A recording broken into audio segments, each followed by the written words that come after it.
할렐루야. 오늘 함께 나눌 말씀 가운데 우리 성도님들에게 동일한 은혜가 있기를 소망합니다. 제 외가댁은 충남 공주에 있습니다. 지금은 아스팔트 길도 나고 또 내비게이션에도 잡히는 그런 동네인데, 제가 어렸을 때까지만 하더라도 온통 비포장도로에다가 내비게이션에도 잡히지 않는 완벽한 시골 그 자체였습니다. 이런 시골에 이제 여름에 놀러 가게 되면은 시원한 계곡물에 들어가서 물놀이도 하고, 또 그곳에서 컵라면과 삼겹살을 구워 먹었던 기억이 있습니다. 또 겨울에 놀러 가게 되면은 항상 아궁이에 불을 떼고 그 사랑방에 둘러 앉아서 함께 놀았던 기억이 있고, 또 불이 식을 때쯤에는 그곳에 고구마를 넣어서 군고구마를 만들어 먹었던 그런 기억도 있습니다.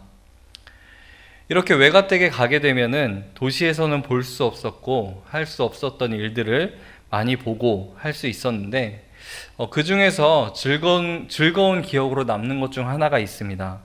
그것은 바로 밭에서 타는 눈썰매였습니다. 눈이 많이 쌓인 날에 비료포대에다가 지푸라기를 왕창 집어넣고 경사가 있는 밭으로 가가지고 그곳에서 신나게 눈썰매를 탔었습니다.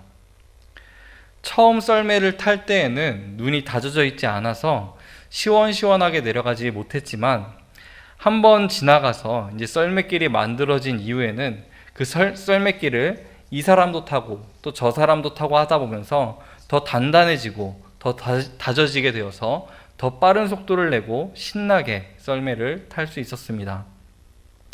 이 잘 다져진 길이 한 길밖에 없다고 해서 다른 새로운 길을 만들려고 한 사람은 아무도 없었습니다. 왜냐하면 이미 잘 다져져 있는 길이 있고 이곳에서 신나게 놀 수 있는데, 굳이 다시 힘들게 처음부터 길을 만들고 싶진 않았기 때문입니다. 우리의 삶도 이와 같다라는 생각이 들었습니다. 내가 태어나면서부터 지금까지 걸어온 이미 다져진 길, 익숙한 길을 벗어나서 새로운 길을 만들어 간다는 것은 결코 쉽지 않습니다.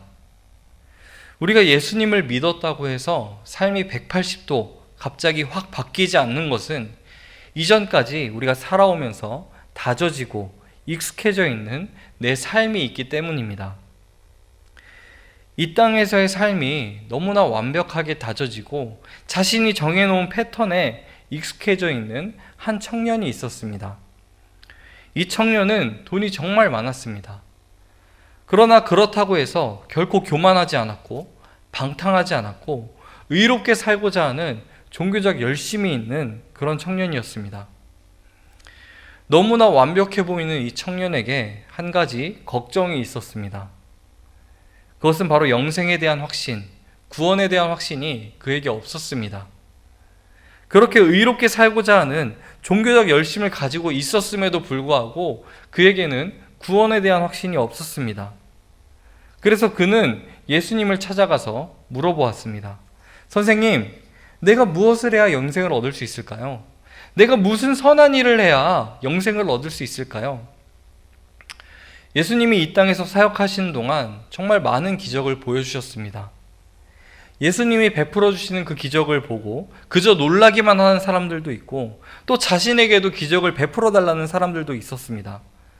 그러나 그 기적들을 보고 자신의 신앙 고민을 털어놓는 사람들은 그렇게 많지 않았습니다. 지금 나의 모습은 어떤가요? 예수님을 믿는다고 말은 하는데 나의 신앙에 대해서 진지하게 고민해 본 적이 있으신가요?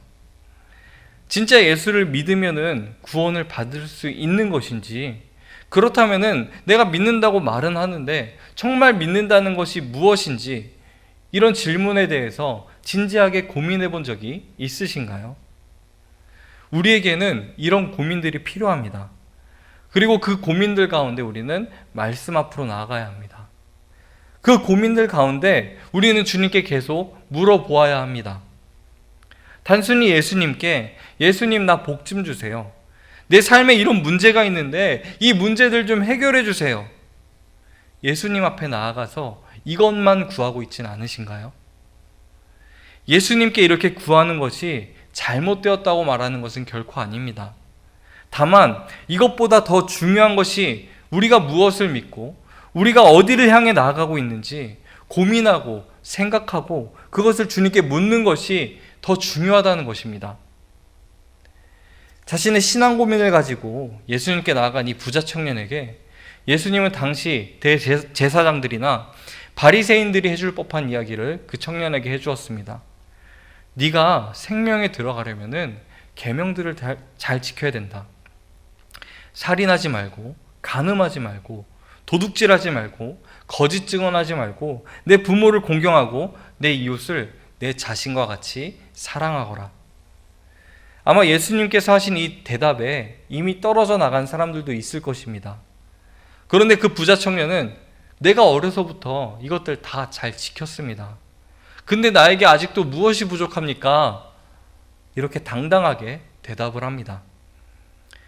그가 영생에 대해서 얼마나 진지하게 고민하고 행동해 왔었는지 알 수 있는 그런 대답이었습니다. 모든 것을 다 잘 지켰다는 그에게 예수님께서는 결정적인 질문 한 가지를 더 하셨습니다. 네가 정말 완전해지길 원한다면, 네가 정말 영생을 누리고 싶다면은 가서 네가 가지고 있는 것들 다 팔아서 가난한 사람들한테 나누어 주거라. 그 이후에 와서 나를 따르거라. 예수님께서 이렇게 말씀하신 것이 넌 돈이 너무나 많아. 그래서 나를 따를 수가 없어. 그것들 다 가난한 자들한테 나누어 주고 그 다음에 나를 따라오거라. 이런 말씀이었을까요? 아니면은 너 돈 많잖아. 그러니까 그 돈으로 영생 사면 돼. 이런 의미로 말씀하신 것일까요? 예수님께서는 그 청년이 영생으로 나아가지 못하고 있는 아주 근본적인 문제를 지적하셨습니다. 부자 청년에게는 너무나도 잘 다져져 있는 길이 있었습니다. 자신은 그 길대로 쭉 가면서 무엇인가를 더 해야지만 영생의 길이 있을 줄 알고 예수님께 나아가 물었습니다. 그러나 예수님께서는 그 청년의 질문에 완전히 새로운 길을 제시하셨습니다. 네가 그동안 쌓아온 노력 말고, 네가 그동안 해온 종교적인 그 열심 말고, 너의 그 모든 길, 모든 것들 다 내려놓고 나를 따르라. 그 말에 이 부자 청년은 근심하면서 예수님을 떠나갔습니다. 마가복음에서는 그 사람이 재물이 많아서 예수님이 하신 말씀으로 인해 슬픈 기색을 띠고 근심하며 예수님을 떠나갔다라고 말씀하고 있습니다. 결국 그는 자신의 그 평탄한 길을 포기하지 못한 것입니다. 분명 그에게 영생의 문제는 너무나도 중요한 문제였지만 자신의 이 평탄한 길을 포기할 만큼 영생을 소망하지는 않았습니다. 사랑하는 성도 여러분, 우리도 고민은 할 수 있습니다. 세상의 가치를 따라서 세상의 즐거움과 평탄한 길을 따라서 살아갈 것인가? 남들이 다 알아주지 않더라도 그 길이 험하고 좁은 길일지라도 영생의 길인 줄 알고 예수를 따르는 길을 택할 것인가? 우리는 고민할 수 있습니다. 그리고 이 고민하는 가운데 혹시 이 두 가지를 같이 선택할 수는 없나? 왜 꼭 하나만 선택해야 되지? 이런 생각을 할 수도 있습니다. 아마 교회에 나오면서도 계속 이 질문 앞에 서 있는 분들이 계실 것이라는 생각이 듭니다. 우리는 하나님 나라를 소망하면서 살아가고 있습니다. 그리고 정말 하나님 나라를 소망하면서 살아간다면은 이 땅 가운데서도 우리는 하나님 나라를 소망하고 이루어 나가는 그 삶을 우리는 살아가야 됩니다. 세상의 가치관과 하나님 나라의 가치관은 서로 공존할 수 없는 가치관을 가지고 있습니다. 세상의 가치관은 서로 경쟁하고 가장 높은 자리에 올라가는 것이 성공이라고 말합니다.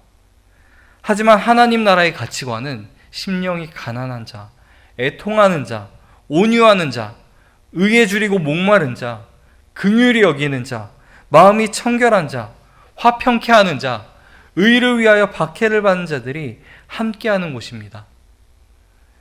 부자 청년이 영생을 원했던 것처럼 우리도 하나님 나라를 소망하고 살아가고자 하는 그 마음은 있을 수 있습니다.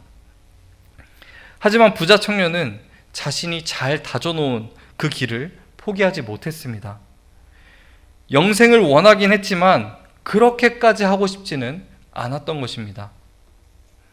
사랑하는 성도 여러분, 자신의 그 익숙했던 길을 지워버리고 새로운 길을 다져 나간다는 것, 내가 가지고 있는 것을 내려놓을 만큼 내가 손해보면서까지 하나님 나라를 소망하고 그 길을 가고자 하는 마음이 나에게 정말로 있는지 한번 생각해 보길 원합니다.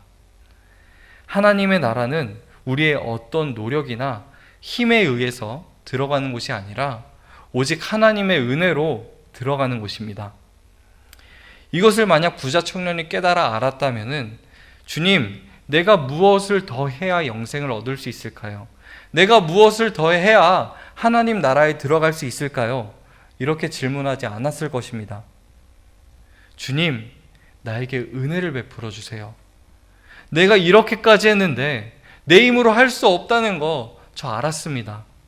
나에게 제발 은혜를 베풀어 주세요. 이렇게 간절히 매달리지 않았을까요? 세상의 가치관이 우리의 영원한 소망이 될 수 없다는 것을 알고 하나님께서 우리에게 베풀어 주신 은혜, 하나님 나라의 소망을 발견하게 되었다면 우리는 유일한 소망 되시는 하나님 앞에 간절하게 매달려야 됩니다. 이 땅에서 먹는 것, 마시는 것, 성공하는 것에 매달리는 것이 아니라 오직 성령 안에서 누리는 의와 평강과 기쁨이 있는 영원한 하나님 나라를 소망하면서 살아갈 수 있는, 그 길을 따라갈 수 있는 저와 우리 성도님들의 삶이 되기를 예수님의 이름으로 축복합니다.